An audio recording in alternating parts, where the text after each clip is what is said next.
ચાલો આગળ.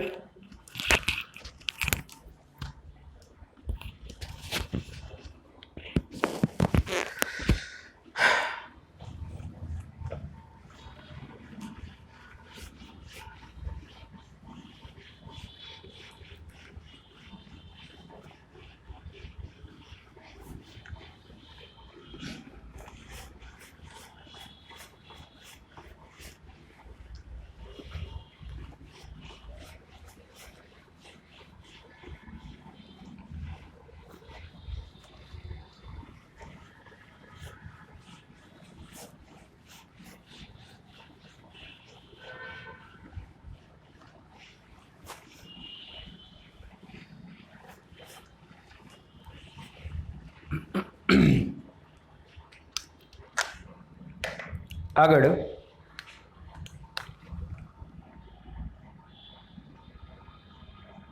Bomb blasts example.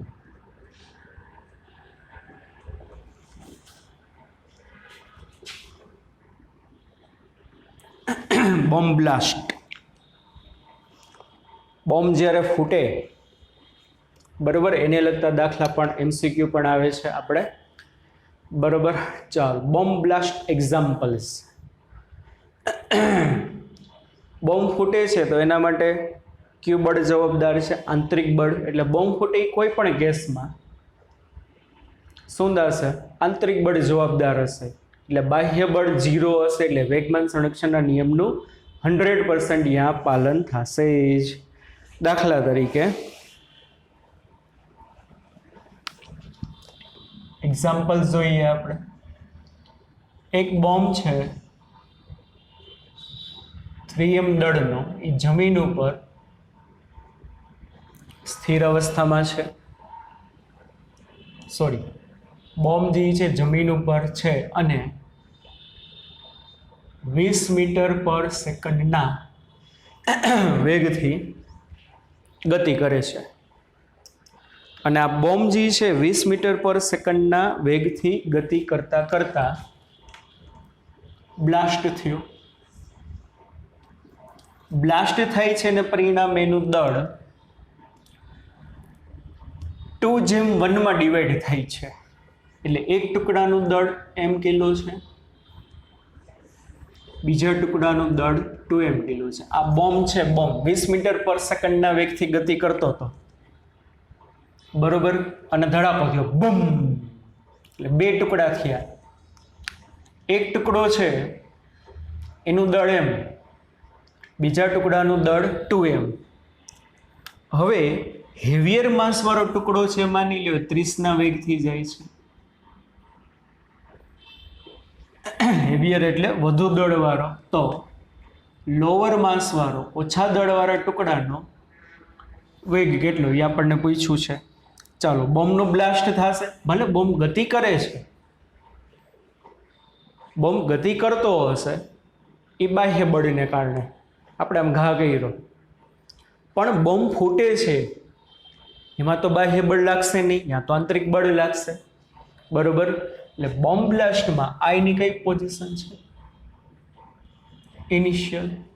આઈની કઈ પોઝિશન છે? ફાઇનલ. તો બોમ્બ બ્લાસ્ટ થશે એના માટે શું હશે? F net 0.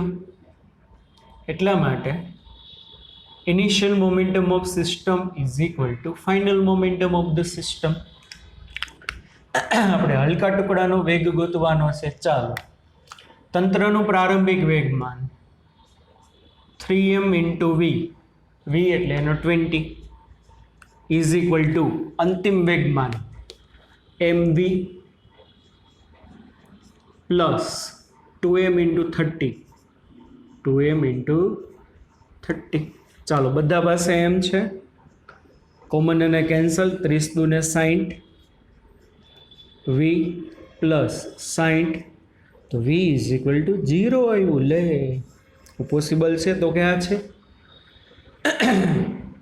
20 મીટર પર સેકન્ડના વેગથી ગળતો 3m દળનો બ્લોક બોમ્બ બે ટુકડામાં વિભાજિત થાય. એકનું દળ 2m હોય, બીજાનું દળ m હોય, તો હલકા ટુકડો ગતિ નહીં કરે, હલકો ટુકડો અહીંયાની અહીંયા રહેશે. આવી સિચ્યુએશન આવી છે, બરાબર. હલકો ટુકડો સ્થિર રહેશે. માની લ્યો ભારે ટુકડાનો વેગ 10 હોત તો, ભારે ટુકડાનો વેગ 10 હોત તો અહીંયા 10 આવત, તો અહીંયા 10 આવત તો અહીંયા 40 આવત, તો કે યસ. અને અહીંયા 40 આવત તો હું 40 આ બાજુ જાત તો જવાબ શું આવત? 20 આવત. તો હલકો ટુકડો 20ના વેગથી ગતિ કરતો હોત, બરાબર. ચાલો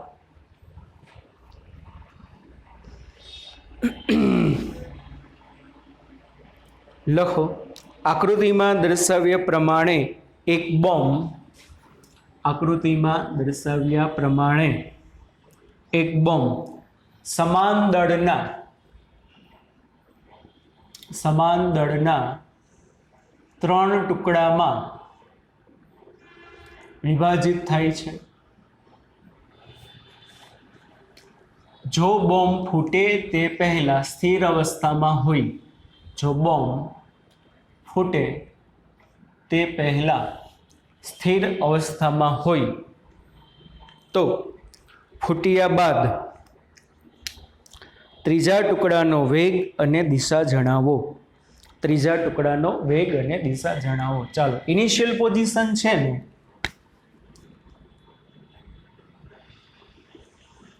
એમાં બોમ્બ સ્થિર છે, રેસ્ટ ઉપર છે. ધારી લીધું એનું દળ 3m છે. કોક કે એમ ધારો તો નો પ્રોબ્લેમ, આપણને કાંઈ વાંધો નથી, તમે એમ ધારો તોય ચાલે.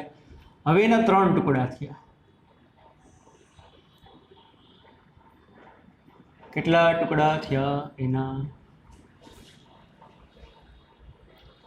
3 ટુકડા થયા, બરોબર. સમાન દળના, એટલે આ એમ અને આ એમ. માની લ્યો અહીંયા તમે એમ ધાર્યું હોત તો m/3 m/3 m/3 એવું લેવું પડત. હવે આકૃતિમાં કીધું છે પહેલો ટુકડો આ દિશામાં જાય છે 6 મીટર પર સેકન્ડના વેગથી, બીજો ટુકડો આ દિશામાં જાય છે 8 મીટર પર સેકન્ડના વેગથી. તો ત્રીજા ટુકડો જે છે એ ત્રીજા ટુકડાનો વેગ કેટલો, બરોબર. અથવા તો તમને શુદ્ધ ગુજરાતીમાં લખીને આપે, એક એમ દળના બોમ્બનો વિસ્ફોટ થતા 3 ટુકડા, સમાન દળના 3 ટુકડા થાય છે. સમાન દળના 3 ટુકડામાંથી પ્રથમ ટુકડાનો વેગ 6 મીટર પર સેકન્ડ ઋણ x દિશામાં, બીજા ટુકડાનો વેગ 8 મીટર પર સેકન્ડ ઋણ y દિશામાં, તો ત્રીજા ટુકડાનો વેગ, તેનું મૂલ્ય અને દિશા શોધો. શુદ્ધ ગુજરાતીમાં લખીને આપી દે, આકૃતિ ના આપે. સમજાય છે? 3m ની બદલે m ધારો તો m/3 m/3 m/3, 3m ધારો તો mm. ચાલો, શું થશે? બોમ્બ ફૂટે છે, એમાં તો એક્સટર્નલ ફોર્સ છે નહીં, એટલે initial momentum of system is equal to final momentum of system. Initial 0, yes કે નો? તો કે યસ.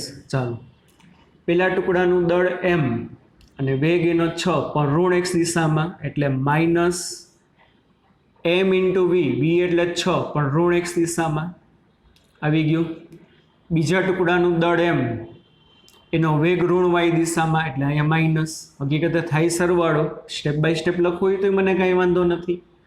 પહેલાનું દળ m, એનો વેગ m into v -6i caret, વત્તા બીજાનું દળ m, એનો વેગ -8j કેરેટ, ત્રીજાનું દળ m, એનો વેગ ખબર નથી, એટલે v3 સદિશ લઈ લઈએ આપણે.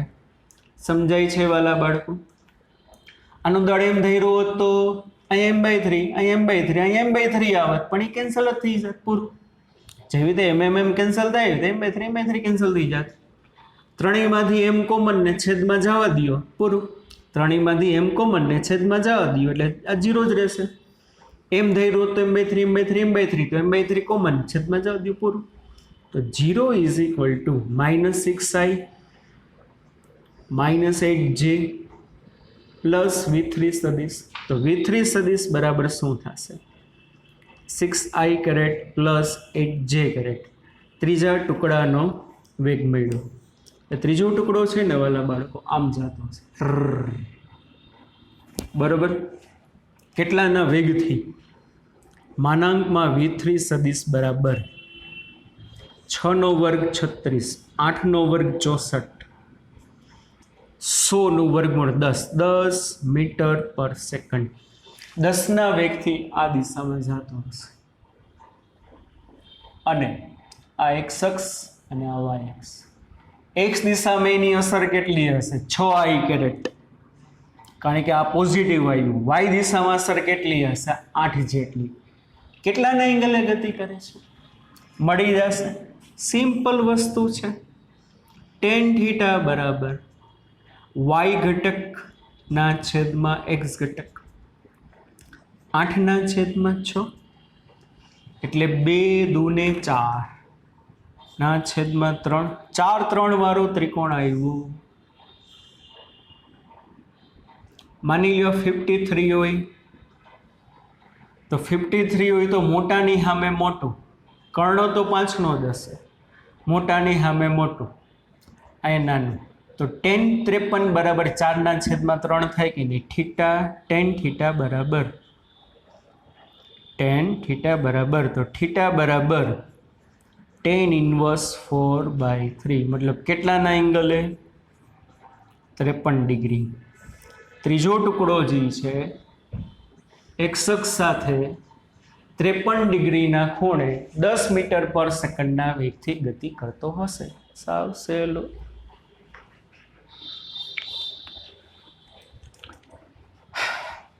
ચાલો આગળ.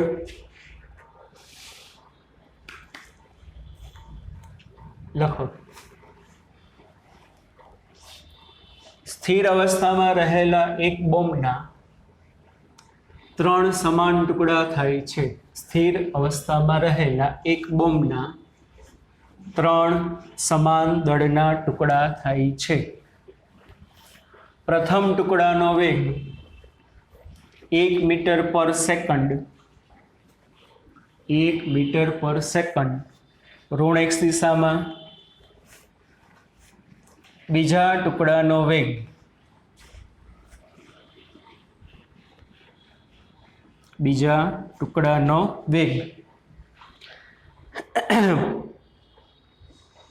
5 મીટર પર સેકન્ડ, 5 મીટર પર સેકન્ડ એક્સ અક્ષ સાથે 37 ડિગ્રીના ખૂણે.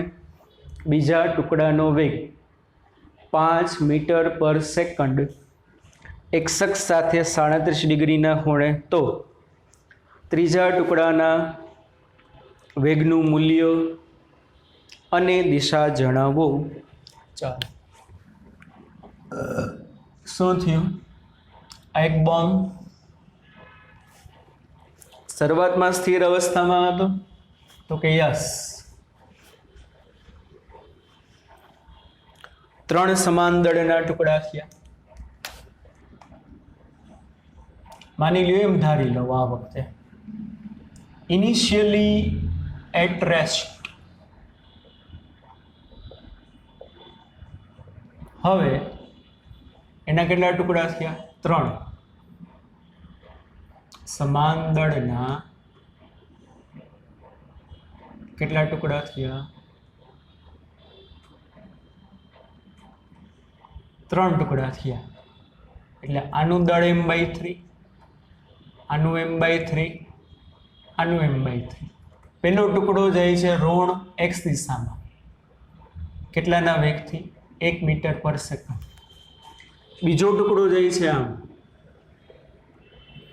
5 મીટર પર સેકન્ડના વેગથી, પણ એક્સ અક્ષ સાથે 37 ડિગ્રીના એંગલે. તો ત્રીજો ટુકડો છે ને એનું વેગનું મૂલ્ય અને દિશા ગોતવાના છે. સાવ સહેલું. ચાલો, બીજા ટુકડાના વેગનો એક્સ ઘટક શું થશે? 5 cos 37, યસ કે નો? અને cos 37, આ 37 નાનાની સામે નાનું, અહીંયા 4, અહીંયા 5. cos એટલે પાસેની બાજુની છેદમાં કર્ણ, એટલે 5 × 4/5 એટલે 4. एक्स दिशा में एनो वेग हशे 4, वाय दिशा में 5 sin 37 કેટલો હશે 5 sin 37 સામેની બાજુના છેદમાં કર્ણ એટલે 5 ગુણ્યા 3 ના છેદમાં 5 એટલે y દિશામાં એનો વેગ હશે 3. ઓકે, ચાલો તો ત્રીજા ટુકડાનો વેગ કેટલો? ચાલો પહેલા ટુકડાનો વેગ કેટલો? v1 સદિશ બરાબર -1 i કેરેટ. બીજા ટુકડાનો વેગ કેટલો? v2 સદિશ બરાબર 4 i caret plus 3j caret. ત્રીજા ટુકડાનો વેગ કેટલો? ડોન્ટ નો, ગોતવાનો જ છે. Simple, so simple. pi is equal to pf initial 0 m1 v1 સદિશ m2 v2 સદિશ m3 v3 સદિશ. ચાલો m1 એટલે m/3, v1 સદિશ એટલે -1 i કેરેટ પ્લસ m2 એટલે m/3, v2 સદિશ એટલે 4i plus 3j plus m3 એટલે m/3, v3 સદિશ ત્રણેયમાંથી m/3 કોમન અને નીચે જવા દો 0 ના છેદમાં એટલે 0 થઈ જાય. -1 i caret plus 4i caret થશે ને, plus 4i caret plus 3j caret અને પ્લસ v3 સદિશ. ઓકે, ચાલો સમજાણું આ. એટલે અહીંયા શું વધે? 0 is equal two 3i plus 3j plus v3 સદિશ. તો v3 સદિશ બરાબર શું થશે? -3i -3j. એટલે ત્રીજો ટુકડો -x -y સમતલમાં જતો હશે. એટલે કેમ જતો હશે બોલો? કારણ સોરી ત્રીજો ટુકડો જતો હશે કારણ કે આ -y થાય અને આ શું થાય? -x. સમજાય છે? બે માઇનસ આવ્યા, -y અને ત્રીજો ટુકડો આમ ગતિ કરતો હશે. બીજો ટુકડો આમ ગયો, પહેલો ટુકડો આમ ગયો અને ત્રીજો ટુકડો આ દિશામાં ગતિ કરતો હશે. મૂલ્ય કેટલું? ચાલો માનાંકમાં v3 સદિશ બરાબર 3 નો વર્ગ વત્તા 3 નો વર્ગ એટલે 9 વત્તા 9 એટલે 18.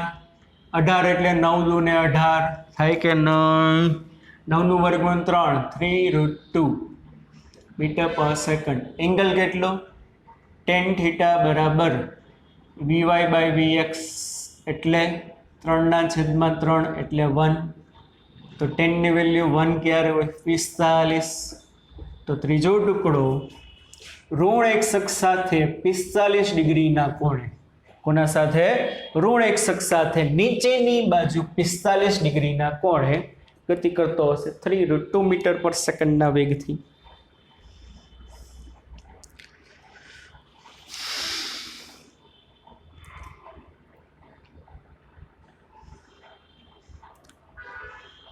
ચાલો લખો.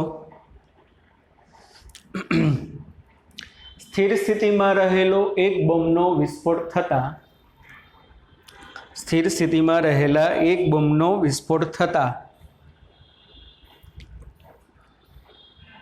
તેના 3 ટુકડા થાય છે. તેના 3 ટુકડા થાય છે. 3 ટુકડાના દળ 2:1:1 2:1:1 ના ગુણોત્તરમાં છે. તો જો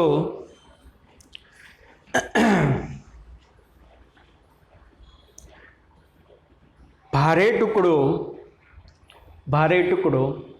3√2 મીટર પર સેકન્ડના વેગથી, ભારે ટુકડો 3√2 મીટર પર સેકન્ડના વેગથી x અક્ષ સાથે 45 ડિગ્રીના ખૂણે ગતિ કરતો હોય, x અક્ષ સાથે 45 ડિગ્રીના ખૂણે ગતિ કરતો હોય તથા બીજો ટુકડો 14 મીટર પર સેકન્ડના વેગથી ઋણ y દિશામાં ગતિ કરતો હોય, તો ત્રીજા ટુકડાના વેગનું મૂલ્ય ને દિશા.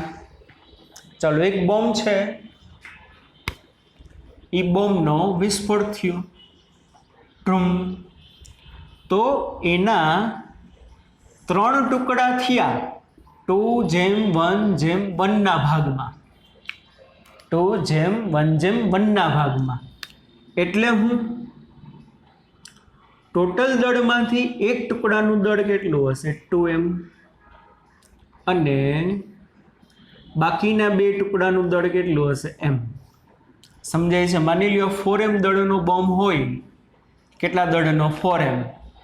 તો એક ટુકડાનું દળ 2m, બીજાનું m અને ત્રીજાનું m, ત્રણેયનો સરવાળો કરો એટલે 4m થઈ જાય. એનો દળ છે ને 2:1:1 ના રેશિયોમાં છે. મને શું કીધું? ભારે ટુકડો છે 3√2 મીટર પર સેકન્ડના વેગથી x અક્ષ સાથે 37 ડિગ્રીના ખૂણે ગતિ કરે છે. એટલે આ ભારે ટુકડો એ આમ ગયો 3√2 મીટર પર સેકન્ડના વેગથી x અક્ષ જોડે 37 ના એંગલે, કેટલાના ખૂણે? 37 નહીં, 45.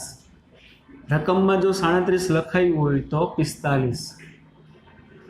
તો આ શું થાય બોલો?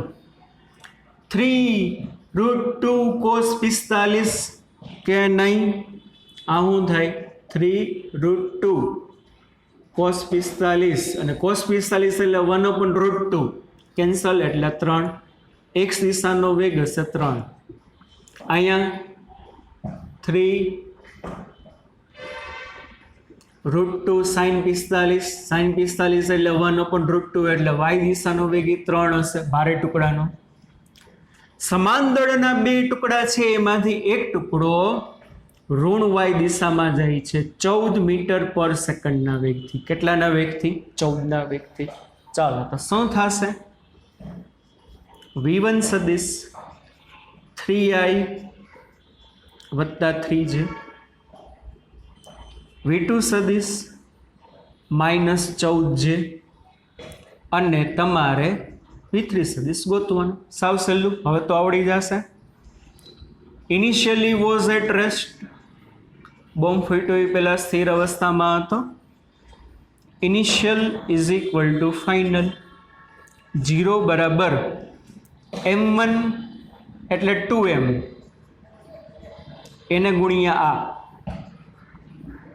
3i વત્તા 3j, પ્લસ m2 એટલે આ m, એને ગુણ્યા -14j, અને પ્લસ m3 એટલે m, એનો વેગ તમારે ગોતવાનો છે. ત્રણેયમાંથી m કોમન અને નીચે જવા દો એટલે ડાબી બાજુ તો 0 નો 0 જ રહેશે. 0 બરાબર, હાલો આ બગડો અંદર જાય, 6i વત્તા 6j, પછી માઇનસ વત્તે ઓછે ઓછા -14j, આમાંથી એમ તો બારે આવી ગયો છે, પ્લસ v3 સદિશ. ચાલો, કેટલા વધે? 6i. 6i આ બાજુ આવે તો -6i. કેટલા વધે? 6j -14j એટલે -8j, આ બાજુ આવે તો +8j થઈ જશે. v3 સદિશ. ત્રીજા ટુકડાનો વેગ ઋણ x અને y વચ્ચે, ઋણ x અને ધન y. તો ત્રીજો ટુકડો છે ને બચ્ચા પલટી આમ જતો હશે. આ કઈ થઈ?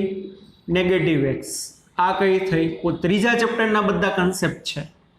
ત્રીજો ટુકડો છે ઋણ એક્સ અને ધન વાયમાં, એટલે આમ ગતિ કરતો હશે. ઋણ એક્સ એ આવી ગઈ, ધન વાય આવી ગઈ. ચાલો, વોટ ઇઝ ધ વેલ્યુ? માનાંકમાં v3 બરાબર -6 નો વર્ગ 36, 8 નો વર્ગ 64, 10 મીટર પર સેકન્ડ 10 ના વેગથી જતો હશે. ડિરેક્શન tan થીટા બરાબર શું થાય?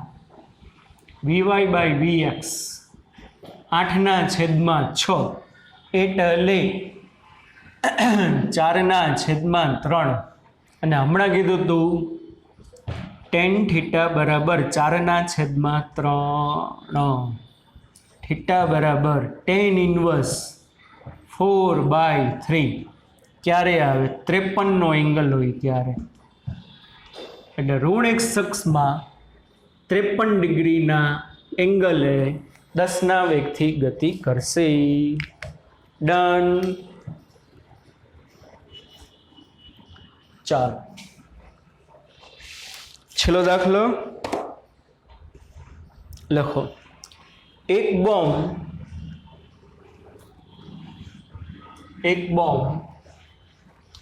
સમક્ષિતિજ સાથે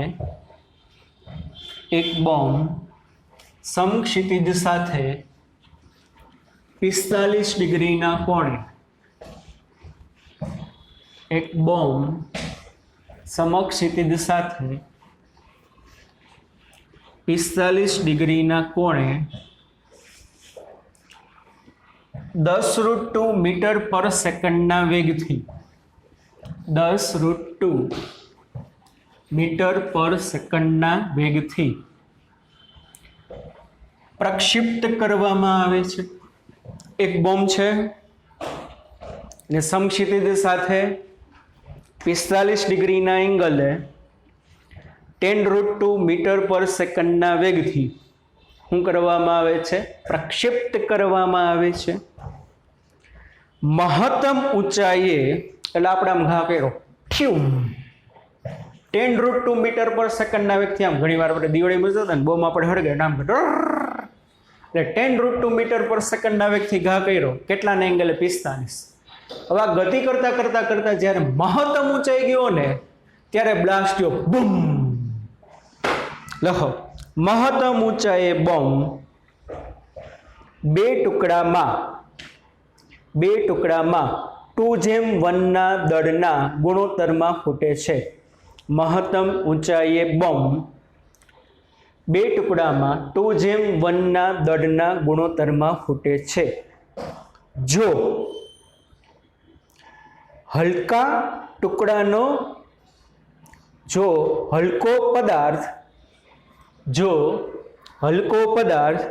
મુક્ત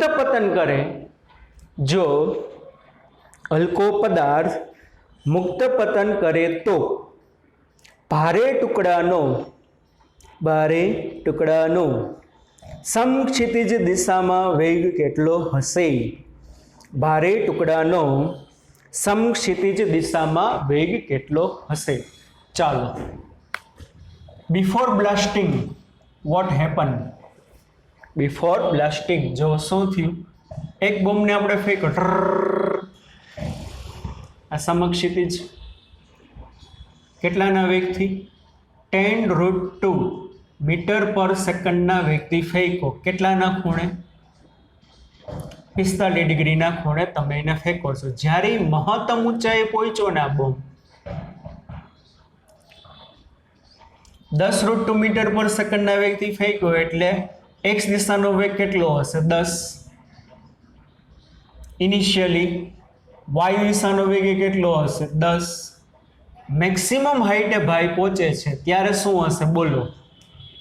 મેક્સિમમ હાઈટે પહોંચ્યો એની પહેલાની ક્ષણે શું હોય? અહીંયા dy બરાબર 0. શું હોય? મહત્તમ ઊંચાઈએ, યાદ કરો થિયરી, ચોથા ચેપ્ટરની મહત્તમ ઊંચાઈ y દિશાનો વેગ 0 હોય, પણ x દિશામાં તો એનો કંઈક વેગ હશે. કેટલો હોય x દિશામાં વેગ? જેટલો પ્રારંભિક હોય એટલો જ. યાદ છે ને? સમગ્ર ગતિ દરમિયાન સમક્ષિતિજ દિશાનો વેગ અચળ. બરોબર? એટલે માની લ્યો બોમ્બનું દળ હતું 3m. કેટલું હતું? 3m. તો અહીંયા એનો x દિશામાં વેગ કેટલો હશે? 10 જ હશે. આ શું? Before blast. આફ્ટર બ્લાસ્ટ શું થશે? બોલો. ડિંગ ડિંગ ડિંગ ડિંગ ડિંગ ડિંગ ડિંગ ડિંગ અહીંયા આવ્યો તો એટલે અહીંયા જે બોમ્બ આવ્યો ને બે ટુકડામાં બ્લાસ્ટ થયો. એકનું દળ સ્મોલ m છે, એકનું દળ 2m છે. 3m દળનો ટુકડો તો 2:1ના ગુણોત્તરમાં ડિવાઈડ થયો. કેટલાના ગુણોત્તરમાં? 2:1. આનું m, આનું 2m. समझो आ कई कंडीशन है आफ्टर ब्लास्ट हल्को टुकड़ो मुक्त पतन करे छे हल्को टुकड़ो आम आवीने डिंग डिंग डिंग डिंग डिंग डिंग डिंग डिंग डिंग तो भारे टुकड़ानो समक्षितिज दिशामां वेग केटलो आवुं कीधुं छे तमने भारे टुकड़ानो समक्षितिज दिशामां वेग केटलो चालो हवे शुं थाय बोलो आ गति दरमियान मात्र एक्स दिशानुं मोमेंटम ज कन्जर्व थशे केम बच्चा पार्टी कारण के वाय दिशा में तो बळ लागतुं हशे mg mg mg mg समझो प्रक्षेप गति करतो पदार्थ हशे एमां एक्स दिशानुं ज मोमेंटम कन्जर्व थशे कारण के एक्स दिशा में लागतो परिणामी बळ 0 हशे मात्र कई दिशा में लागतो हशे वाय दिशा में mg mg mg mg mg समझाय छे के नहीं तो बिफोर कोलिजन तमारे हूँ ध्यान में लेवानुं 3m दळना टुकड़ानो मात्र एक्स दिशानो वेग ज अने आफ्टर कोलिजन शुं थाय छे आफ्टर कोलिजन नानो टुकड़ो छे ए तो मुक्त पतन करे छे एटले एनो एक्स दिशामां वेग 0 एनो एक्स दिशामां वेग 0 अने मोटो टुकड़ो छे मानी लो आ दिशामां कंटिन्यू गति चालू रही 2m दळना टुकड़े केटलाना वेगथी v ना वेगथी केटलाना वेगथी v ना के नथी समजातुं बरोबर शुं थशे अहीं y दिशामां बळ लागतुं होवाथी मात्र एक्स दिशाना वेगमाननुं ज संरक्षण थाय